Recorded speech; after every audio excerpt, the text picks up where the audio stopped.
Hi, welcome back to HardReset.Info channel. In front of me I have OPPO Reno15 Pro. In this video I want to show you how to customize haptics on this device.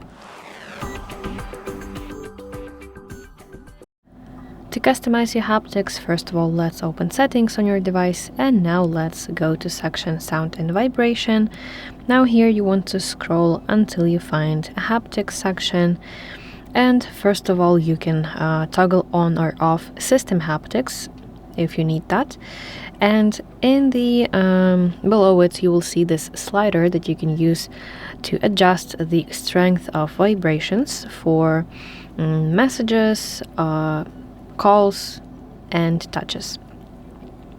And that is basically it. Thank you for watching. If you find this video helpful, please like it and subscribe to our channel to see more content like this.